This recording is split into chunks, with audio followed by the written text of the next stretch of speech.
Hello, and thank you for joining us. This is No Soundbites Allowed, and I am your host, Michael Voss, Dragon of the Southern Tier. I'm happy to be here with you today.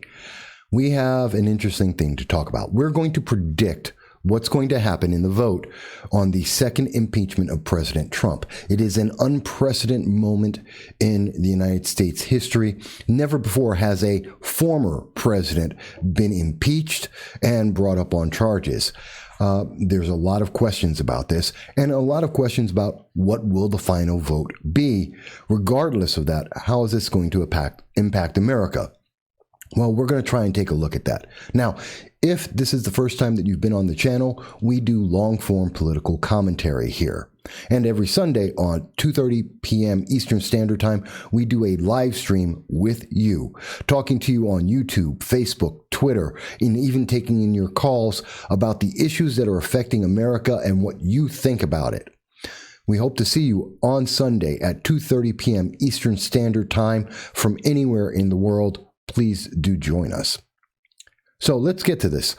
What is happening in America? What's going to be the result that we're going to see from the impeachment trial? Well, to really understand that and to predict what's going to be the outcome, we have to understand, how did we get here? What is influencing this entire fiasco at this moment? Both the votes and the environment that caused the votes to be needed. So let's understand that the 2020 election was highly contested. There were a lot of questions about this election. And a lot of people were very divided. America was split. Some people were even calling this the beginning of a second civil war. And then came the election. An election that had unprecedented levels of mail-in ballots, individuals voting by proxy, as well as a lot of questions about the irregularities of the question. In fact, there were so many questions that, well, we did a whole video on the question of who actually trusts the elections. It is a big question. It was a question that was asked by many, many people. And in fact, if you dared to ask the question, well, you were told by many that, like this meme shows you, well, you are a problem. You have an issue because you're questioning the results. Something that many people have questioned and many people have had issues about. In fact, looking at the Pew polling right after the election, we see that 41% of Americans say that the elections were not run and administered well. I understand that the Pew poll that was done on this on November 20th is showing sharp divisions in the account. And they're taking the positive outlook on this and talking about the 59% majority of voters that say that everything went fine. What they're missing in that, and what is not highlighted, is that 41% of Americans don't think that the election was done properly, that there were improprieties, irregularities, and serious questions. In fact, that has continued to this day, where 35% of electors, of voters, have said that the election was not free and fair. Now, I understand you're seeing the positive outlook being promoted by much of the news media, like Morning Consult, in their talk about on January 19th, that 65% of voters said the election was free and fair. That included 91% of Democrats and 36% of Republicans. That is an abysmal chasm of difference in opinion on this election. And the reality is, combining everyone, including independents, we see that 35%, fully a third of America, does not believe that this election was a fair and free election. That's a big problem. And this was only complicated by the fact that after the election in December, there were comments from China that were highlighting improprieties and influence in the American government, especially with Joe Biden, that were troubling to many, many Americans, adding to this feeling that there was no fair election that happened. Now, obviously, this all came together and combined to lead up to what we all know were the riots in Washington, D.C. you may want to call them, if you're looking at it from the same point of view as we did with the BLM protests over the summer with Antifa, the cities that burned in Minneapolis, Portland, Seattle, New York City, Rochester, Atlanta, Austin. We can keep going on this list. If you're going by that standard, well, then they were protests. If you go by the standard that there was violence and that mostly peaceful means they were violent, then the riots in D.C. were riots and crimes were committed. And there is no question this upset the entire nation. In fact, that led us to ask the question, what is the reaction to this? What happens after we have the D.C. riots? And a lot of people had a lot of questions. A lot of people were very, very angry about this. In fact, we saw that even Republicans came out and blamed President Trump about the mob that had come together and overran the Capitol. A mob of individuals that included members of Antifa and the left wing, but also included members of the right, if not alt-right, although that's unclear in completeness. But a lot of people, like Senator Mike Rounds, said that he had some deep concerns about this, that he was highly troubled. Even Senator Lindsey Graham, who has aligned himself closely with President Trump, said in a fiery floor speech that he had tried to support the president, but enough is enough. Trump and I, we had a hell of a journey. I hate it being this way. All I can say is count me out. Enough is enough. We've got to end it. This is what Senator Graham said. So we know that there are a lot of people who have some big questions on both sides that remain to this day. There is no assurance, although we know that the news media and the internet overlords have gone out of their way declaring that anyone who disagrees with this, any question of this, will get struck down. In fact, YouTube and Facebook and Twitter have come out at various points and said that anyone questioning the election, even suggesting that there may have been irregularities, may have their social media accounts eliminated, if not having sections of it struck down and removed without warning, which is odd for a nation that is that has as its bedrock the First Amendment, the freedom of speech, the ability of individuals to criticize their own government, and that has been struck down. But the nation moved forward, even with the DC riots, even with this further division of the American people, even as questions remain in the background unanswered. Questions about the integrity of the election remain questionable, even as we hear elected officials and the news media say this was the most secure election ever. American citizens don't agree.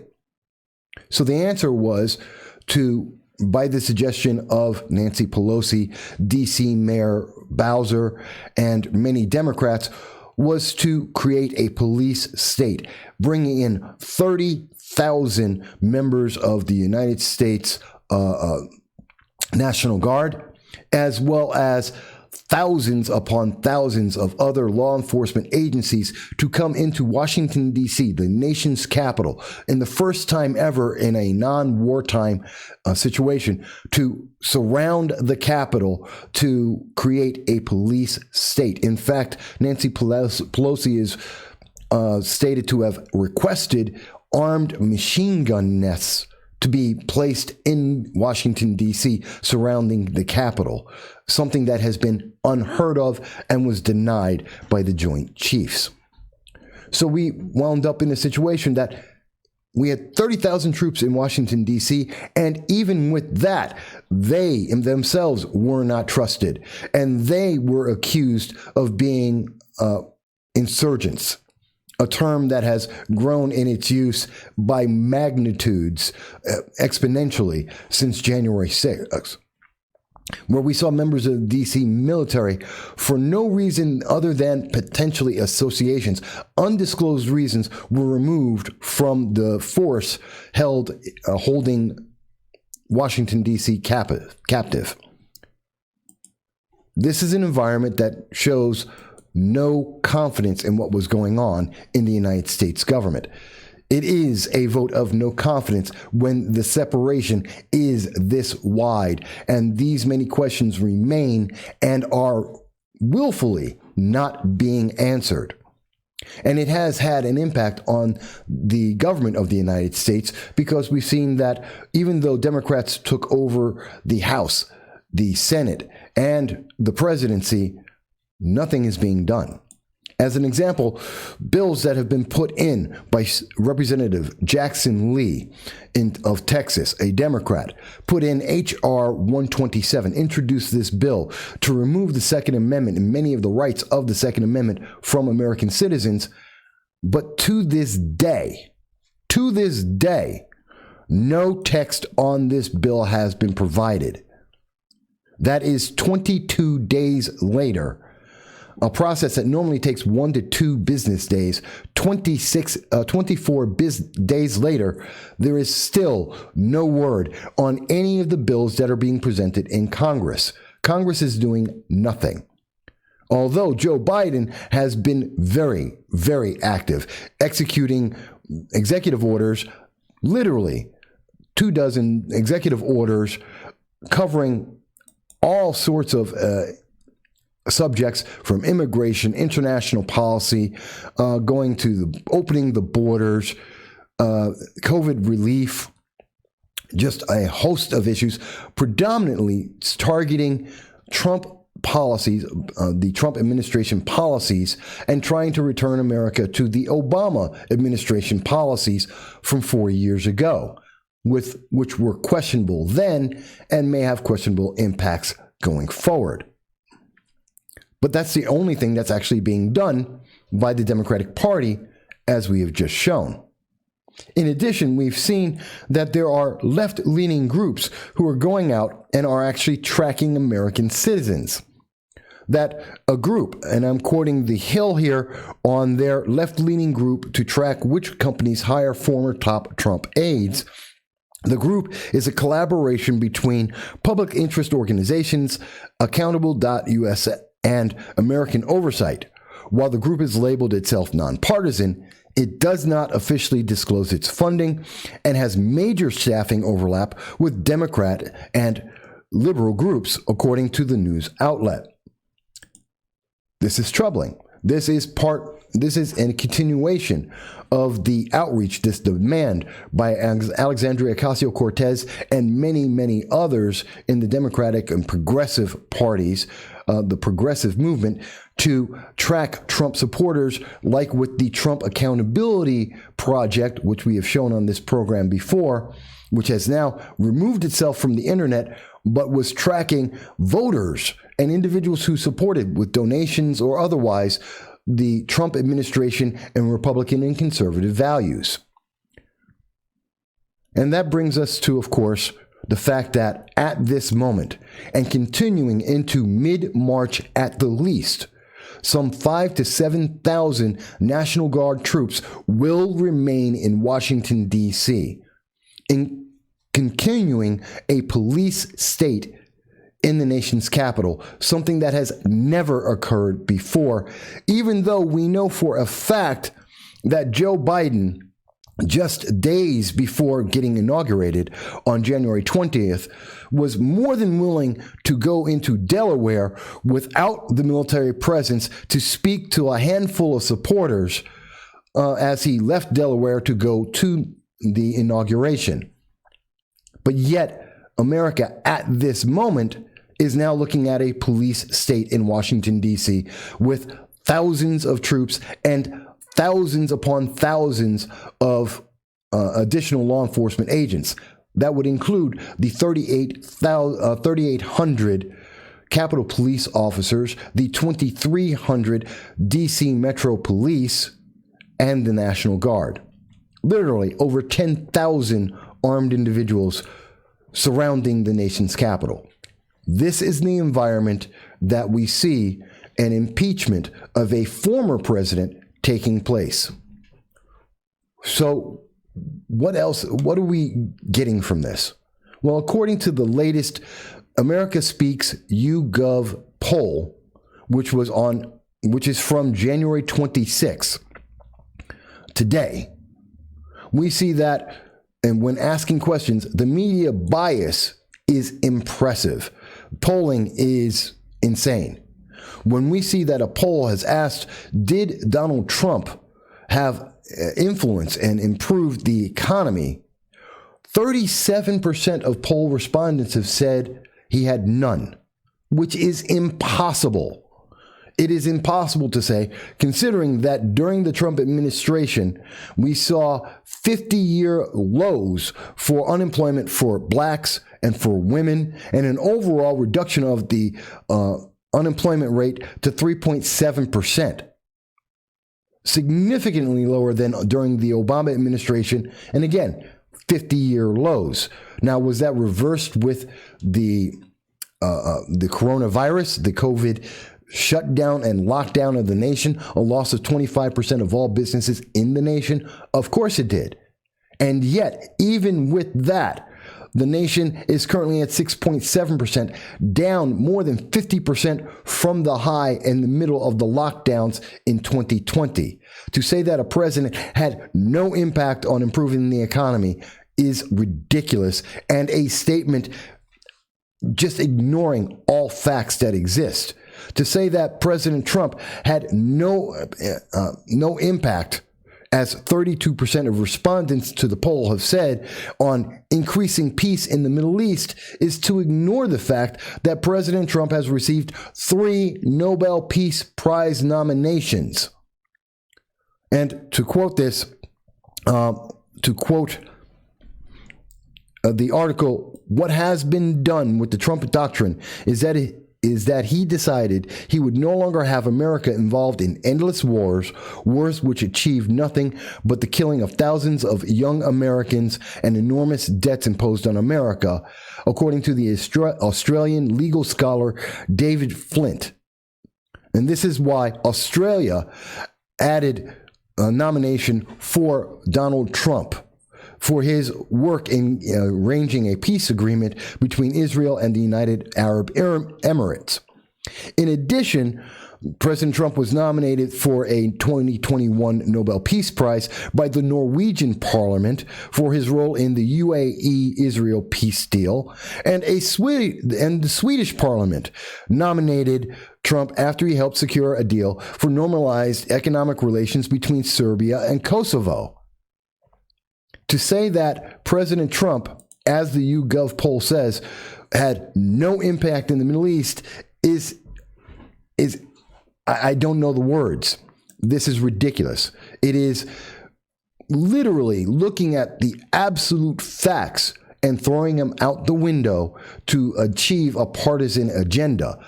It would lead us to believe that some polls are completely broken, and that there is a sentiment that continues to pervade in the nation. And again, we will show it to you, that says, if you've criticized the Democratic Party, if you are a Republican, you must be therefore a Trump supporter, and therefore that makes you a Russian operative, a Chinese operative, an evil person, and you must be re-educated. In fact, we have covered that Alexandria Ocasio-Cortez and many other Democrats, we've seen it on Twitter and other social media, have demanded that there be re-education camps for American citizens because they don't agree with the progressive policy that is being put out. This is a troubling environment.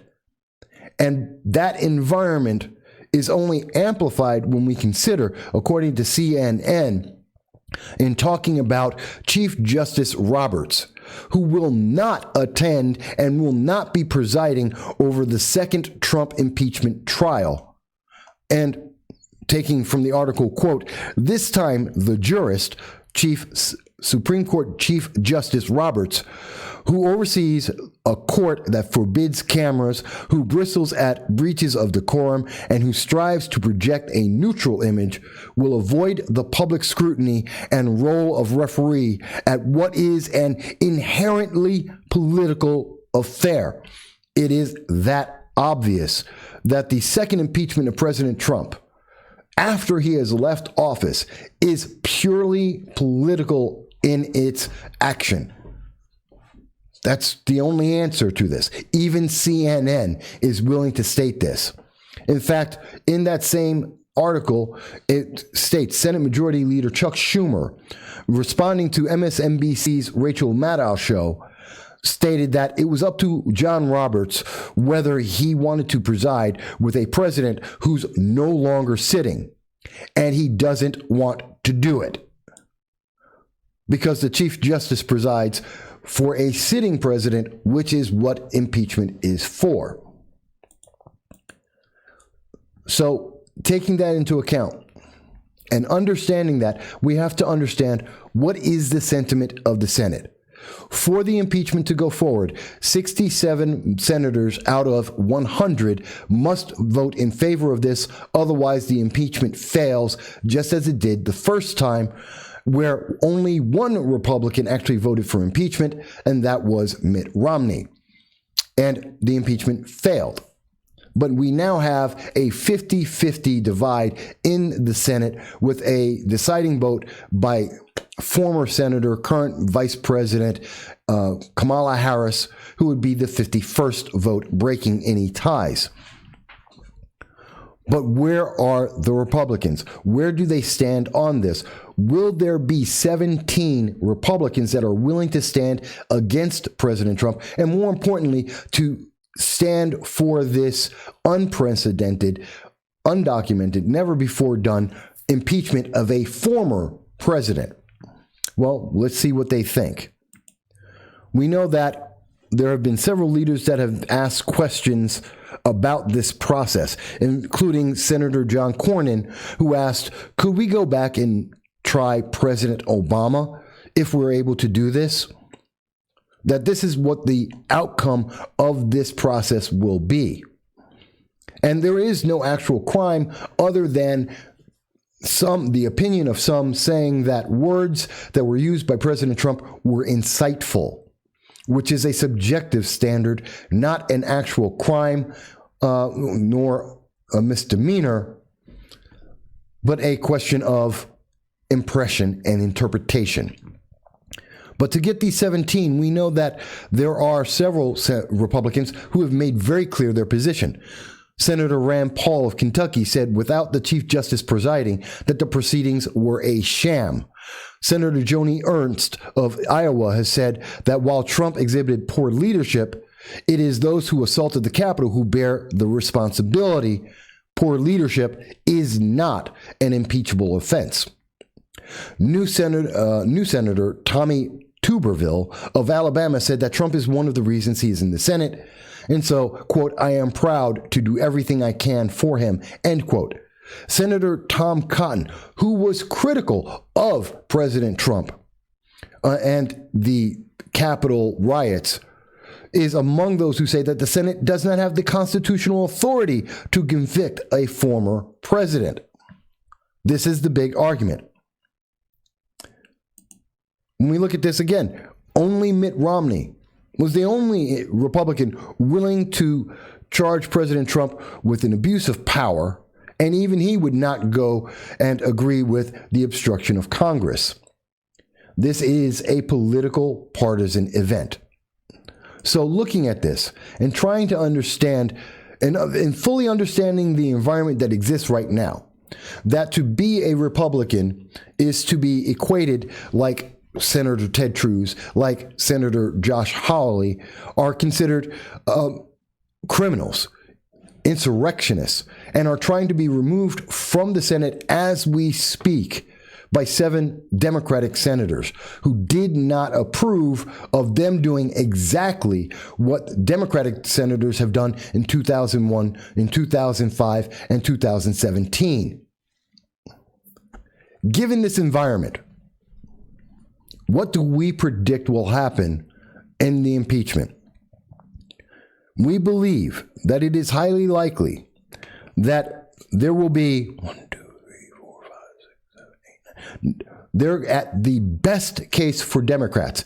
In the best case for impeachment against President Trump, there will be 9 members of the Republican Party, senators, that will vote for impeachment of a high crime and misdemeanor of inciting insurrection based on words that are subjective. That would be Senator Romney, Senator Sass, Thune, Blunt, Cotton, Kramer, Graham, Rounds, and Toomey, at the best. But it is highly unlikely, as we have just stated, Senator Cotton is someone who is defending the president and saying that this is an unconstitutional process in the first place. And the fact that the Supreme Court Chief Justice Roberts, will not be presiding, and a Democratic senator will be taking his place instead, adding to the partisan nature of this entire event, makes it unconstitutional. We believe that Senator Cotton will not vote with them. We also believe that Senator Graham, though he has stated, and as we quoted, said this is enough, he cannot stand with the president on the question of irregularities of the 2020 election and seeking to maintain the presidency. While he has said that, we do not believe that will override the unconstitutional nature of this second impeachment, this purely political, partisan action of trying to impeach a former president, while ignoring all of the underlying factors that created the environment that allowed for the DC riots. Because at the end of the day, this is about the election. No matter who wants to speak about this, no matter how you want to take your opinion about this, whether you like or dislike President Trump, is immaterial. Whether you're a Trump supporter or not is immaterial. Whether or not you are part of the 74 million Americans that voted for President Trump, whether you're part of the 35% of Americans that do not believe the elections were free and fair, the fact is everything comes from the questions about the election that are not being answered, that internet media, the internet, social media has refused to discuss and is actively punishing people for having done so, having removed well over 1 million people from social media, eliminating their accounts for daring to take a position that the internet giants do not like. This is a purely partisan action from the beginning to its end, taking unprecedented steps that will damage the presidency and the trust and faith of Americans in our election system going forward. And without that trust and faith, then we will have a problem with America going forward. And the fact that we have 5,000 to 7,000 troops in the Capitol at this moment will become a normal event and something that is akin to a dictatorship or a military junta, rather than seeing the free democratic representative government that we have always had. So in the end, I believe there will be 57 members of